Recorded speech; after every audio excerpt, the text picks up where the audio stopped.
ചെയ്യുന്നവരുണ്ട്. Shri M K Haridas, ഇതിപ്പോൾ ഈ വിമർശനങ്ങളിലൊന്നും ഭയമില്ല. പദം വന്ന ഒരു പാർട്ടിയാണ് CPM. അതുകൊണ്ട് പ്രശ്നമൊന്നുമില്ല, ഞങ്ങൾ ആരുമല്ല ഇതിന് പിന്നിലെന്ന് റെജി ലൂക്കോസ് പറയുന്നു. അങ്ങനെ വിശ്വസിക്കാൻ കഴിയുമോ? നോക്കൂ, ആവിഷ്കാര സ്വാതന്ത്ര്യത്തെ കുറിച്ചിട്ട് ഘോരഘോരം പ്രസംഗിക്കുന്നവരാണ് നമ്മുടെ ഇടതുപക്ഷത്തിന്റെ എല്ലാവരും എന്ന് പറഞ്ഞു കഴിഞ്ഞാൽ, പ്രത്യേകിച്ച് CPM പ്രവർത്തകർ. ഇപ്പോഴത്തെ മുഖ്യമന്ത്രി ആവിഷ്കാര സ്വാതന്ത്ര്യത്തിന്റെ കാതലായ ഭാഗത്തെക്കുറിച്ച് അദ്ദേഹം ഇട്ടിട്ടുള്ള ഒരു ഫേസ്ബുക്ക് പോസ്റ്റ് ഞാൻ ഇപ്പോഴും എഴുതി വെച്ചിട്ടുണ്ട്. കാരണം അത്രയധികം നമ്മൾക്ക് ഇൻസ്പിറേഷൻ തരുന്നൊരു ഒരു വരികളായിരുന്നു അത്. അത്തരത്തിൽ ആവിഷ്കാര സ്വാതന്ത്ര്യത്തെ മുറുകെ പിടിച്ചുകൊണ്ട് ജനങ്ങളിലേക്ക് അതിന്റെ ബോധവൽക്കരണം നടത്തുന്ന ഒരു പാർട്ടി കേരളം ഭരിക്കുമ്പോൾ ശ്രീ റെജി ലൂക്കോസ് പറഞ്ഞതിൽ എന്തർത്ഥമാണ് റെജി ലൂക്കോസ് ഉള്ളത്? അതായത് ഇടതുപക്ഷത്തെ ഏതെങ്കിലും ഒരു നേതാക്കളോ CPM-ഓ ഈ വിഷയത്തിൽ ആർക്കും അത്തരത്തിലുള്ള ഒരു പ്രശ്നങ്ങളില്ല എന്ന് പറയുമ്പോൾ, കേരള പോലീസ് ഇവിടെ നടക്കുന്നത് ശരിയാണ്. കേരള പോലീസ് അവരുടെ ഇഷ്ടത്തിനാണ് ഇവിടെ ഭരിച്ചുകൊണ്ടിരിക്കുന്നത് എന്നുള്ള വസ്തുത നിലനിൽക്കെ തന്നെ കേരള പോലീസിനെ നിയന്ത്രിക്കാനും ഇതിന് കേസ് എടുക്കണ്ട എന്ന് പറയാനും എന്തുകൊണ്ട് ഇടതുപക്ഷ ജനാധിപത്യ മുന്നണിയുടെ സർക്കാർ തയ്യാറായില്ല? ആ ചോദ്യത്തിനല്ലേ ഏറ്റവും വലിയ പ്രസക്തിയുള്ളത്. നോക്കൂ, ഇവിടെ ഈ ആദ്യമായിട്ടൊന്നുമല്ല ഈ നമ്മുടെ ഇത്തരത്തിലുള്ള പാരഡി ഗാനങ്ങൾ. താങ്കൾ പറഞ്ഞത് തന്നെയാണ് ഞാനും ഇവിടെ എഴുതി വെച്ചിരിക്കുന്നത്. ഞാൻ ആവർത്തിക്കപ്പെടുകയാണ്.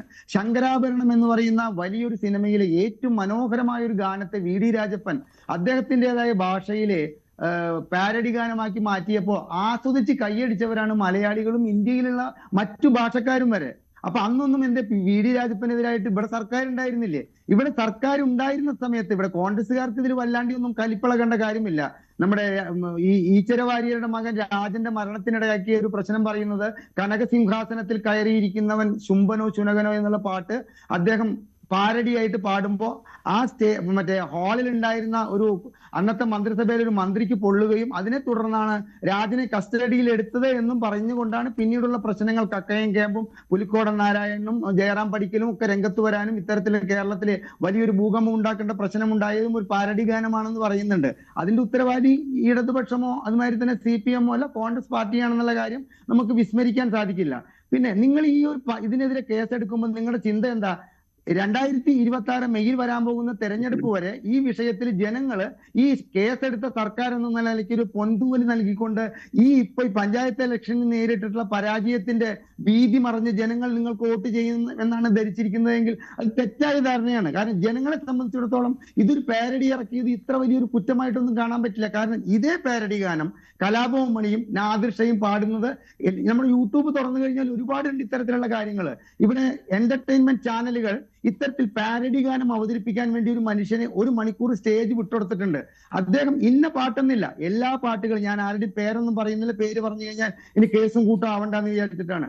എല്ലാ ഭക്തിഗാനങ്ങളാവട്ടെ എല്ലാ ഗാനങ്ങളെയും അദ്ദേഹം നിത്യേന എന്നോണം പാരഡി ഗാനങ്ങളാക്കി അവതരിപ്പിക്കുന്നുണ്ട്. അത് നമ്മളൊക്കെ കേൾക്കുന്നതാണ്. അപ്പൊ അത്തരക്കാർക്കൊന്നും കേസില്ലെന്നും പഞ്ചായത്ത് ഇത് റെജി ലൂക്കോസ് ഒരു കാര്യം മനസ്സിലാക്കുക, പെരയ്ക്ക് തീ വെച്ച കാരണവരെ അതുകൊണ്ട് അരിശം തീരാഞ്ഞയ്യോ പെരയുടെ ചുറ്റും മണ്ടി നടന്നു എന്ന് കുഞ്ചൻ നമ്പ്യാരെ എഴുതിയിട്ടുണ്ട്. പഞ്ചായത്ത് ഇലക്ഷനിൽ പറ്റിയിട്ടുള്ള അങ്ങേയറ്റം വലിയൊരു പരാജയത്തിന്റെ ഭീതി മറയ്ക്കാൻ വേണ്ടിയിട്ട് ഇത്തരത്തിലൊരു കേസ് എടുത്തുകൊണ്ട് മുൻപോട്ട് പോകുക എന്ന് പറഞ്ഞു കഴിഞ്ഞാൽ അത് അങ്ങേയറ്റം ബാലിശമായി പോയില്ലേ? നമ്മുടെ കേരളത്തിന്റെ സംസ്കാരത്തിന് ചേർന്നതാണോ? ഇടതുപക്ഷ ജനാധിപത്യ മുന്നണിയുടെ ലക്ഷ്യങ്ങൾക്ക് ചേർന്നതാണോ? ഈ മുഖ്യമന്ത്രിക്ക് ചേർന്നതാണോ? കാരണം ഞാൻ വീണ്ടും ആവർത്തിക്കുകയാണ്, ആവിഷ്കാര സ്വാതന്ത്ര്യത്തിനെ എന്നും മുറുകെ പിടിച്ചിട്ടുള്ള ഒരു മുഖ്യമന്ത്രിയാണെന്ന് അദ്ദേഹം ജനങ്ങളെ ധരിപ്പിച്ച് അവശനായിക്കൊണ്ടാണ് ഈ മുഖ്യമന്ത്രി സ്ഥാനം ഏറ്റെടുത്തിരിക്കുന്നത്. അത്തരമൊരു സാഹചര്യത്തില് ഇത് അങ്ങേയറ്റം അപലപനീയമായി പോയി. ഒരു കാരണവശാലും ഇത്തരത്തിലൊരു കേസ് എടുക്കരുതായിരുന്നു. കേസ് എടുത്തുകൊണ്ട് UDF-ന് മൈലേജ് കൂട്ടാനല്ലാതെ അവർക്ക് യാതൊരുവിധ നെഗറ്റീവ് പോയിന്റുകളും ഇതോടുകൂടി വരാനില്ല.